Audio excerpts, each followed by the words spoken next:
Friends, మన life స్టైల్లో బొట్టుకు ఒక ప్రత్యేకమైనటువంటి స్థానం ఉంది.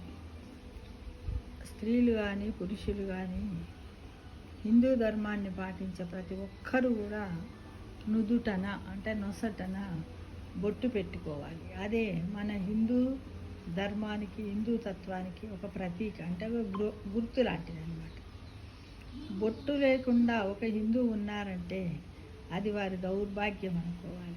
ఏంటంటే మనం పుట్టిన 11వ రోజు నుండి చనిపోయిన 11వ రోజు వరకు బొట్టు మన జీవితంలో ఒక భాగంగా ప్రతిరోజు ఉంటూనే ఉంటుంది. బొట్టు లేని మొహం చూసిన ఆడవాళ్ళని చూస్తే చాలా అదనిపిస్తుంది. ఈ మధ్యకాలంలో బొట్టు చాలామంది పురుషులు కూడా ధరిస్తున్నారు కాబట్టి వారి మొహం కూడా బోసిపోయినట్లుగా ఉంటుంది. ఫ్రెండ్స్, చివరికి చనిపోయాక శవానికి కూడా బొట్టు పెడుతున్నారు.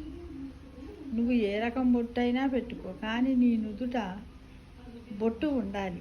అదొక శ్మశానంలా ఉండకుండా చూసుకో. అంటే ఖాళీగా శ్మశానంలో ఎలా ఉంటుందంత బోసిపోయినట్టుగా అలా ఉండకుండా చూసుకో.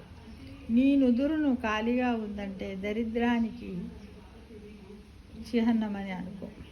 దరిద్రానికి చిహ్నం. కానీ ఈ మధ్యకాలంలో చాలామంది సాఫ్ట్వేర్ పిల్లలందరూ బొట్లు పెట్టకపోవడం, పెళ్ళైన వాళ్ళు మెడలో మంగళసూత్రం ధరించకపోవడం, నల్ల పూసలు పెట్టుకోకపోవడం, కాళ్ళకు మట్టెలు పెట్టుకోకపోవడం.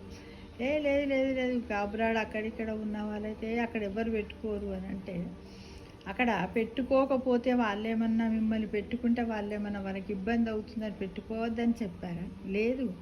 మన సాంప్రదాయాన్ని, మన సంస్కారాలను మనము మన హిందూ ధర్మాన్ని కాపాడుకోవాలి. కానీ దాన్ని ఒక ఫ్యాషన్ అనే పేరు పెట్టి మరీ ఆహ్వానిస్తున్నామని అర్థం. బొట్టు పెట్టుకోక ఇలా ఉంటే చందనము గుండ్రంగా పెట్టుకున్నావా పెట్టుకో, అది నీ పూర్ణత్వానికి చిహ్నం. చందనం అంటే ఏంటి?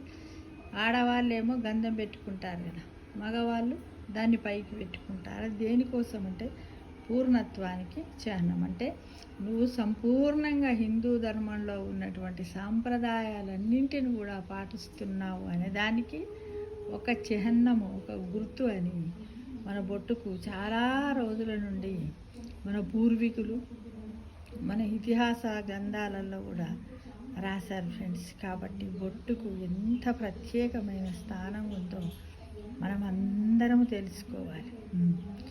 ఎందుకు అంటే చాలా మంచి స్థానం ఉంది. ఈ మధ్యకాలంలో చాలామంది అలా.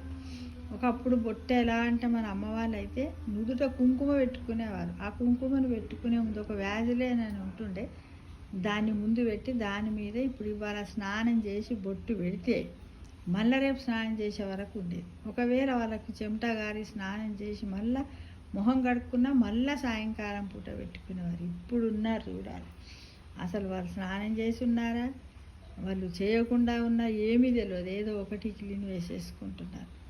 టికిలీలు వేసుకోవడం కరెక్టే. ఎందుకోసం అంటే ఈ మధ్యకాలంలో ఉన్నటువంటి బొట్టు లోపల అంత కల్తీ ఉండి అక్కడ చర్మం ఖరాబ్ అవుతుంది. కొద్దిమందికి స్కిన్ డిసీజెస్ రకరకాలుగా వస్తుంది ఫ్రెండ్స్. కాబట్టి టికిలీ పెట్టుకున్నా పర్వాలే, కానీ ఎప్పుడు కూడా స్త్రీలు కానీ పురుషులు కానీ సంపూర్ణంగా నుదుటన మాత్రం అలంకరణ చేసుకుంటే బాగుంటుంది. నుదుట అలంకరణ చేసుకోవాలి. ఇలా బొట్టు పైన విభూతి, ఈ విధంగా నుదుట అలంకరణ చేసుకొని మెడలో నల్ల పూసలు, మంగళసూత్రాలు, పెదవి పైన చిరునవ్వును ఉంచుకుంటూ అందరినీ పలకరించినట్టయితే మన హిందూ ధర్మాన్ని మనము కాపాడుకున్న వాళ్ళం అవుతాం ఫ్రెండ్స్. మీకు నచ్చినట్టయితే కామెంట్ బాక్స్లో పెట్టండి, నచ్చకపోయినా పెట్టండి కామెంట్ కదా. ఎందుకంటే ఈ బొట్టు అనేది ఒక పెద్ద సాంప్రదాయం. చూడండి, పుట్టిన నిజమే 11వ రోజున మనకు గురుడు చేస్తారు. తర్వాత మనం ఎవరైనా చనిపోతే కూడా వాళ్ళని అలంకరణ చేసే శ్మశాన వాటికి పంపిస్తారు. తర్వాత మళ్ళీ మనకి దండలు వేస్తారు, ఇవన్నీ పెడతారు, ఇలా చేస్తారు. కాబట్టి బొట్టుకి ఎంత ప్రత్యేకమైన, ఏ దేవునికైనా పూజ చేయాలంటే ఫస్ట్ మనం పసుపు, కుంకుమ, గంధము, అక్షంతలతోటే పూజ స్టార్ట్ చేస్తాం. కాబట్టి ఈ సాంప్రదాయాలన్నీ ఎక్కడ పోతున్నాయి ఏంటి?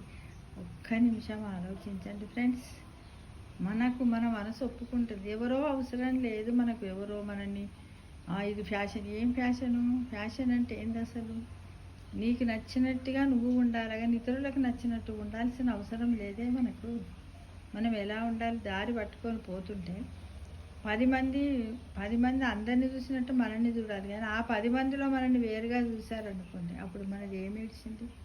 మన సంస్కారాలు ఎటు పోతున్నాయి కదా. వాటిని అన్నీ కాపాడుకోవాలి. ఎప్పుడు కూడా మనము అందరిలో కలిసి ఉండాలి, అందరితో ఉండాలి, అందరిలో మనం ఉండాలనే భావనతో బ్రతకడానికి మనం ప్రయత్నించాలి. మన హిందూ ధర్మానికి ఈ మధ్యకాలంలో ఎవ్వరు కూడా హాయ్ హాయ్ అంటున్నారు. ప్లీజ్ హాయ్ అనకండి, జై శ్రీరామ్ అంటూ వాళ్ళని విష్ చేయండి. బాయ్ అనకండి, మళ్ళీ జై శ్రీరామ్ అంటూ వెళ్ళండి. ఓకేనా ఫ్రెండ్స్?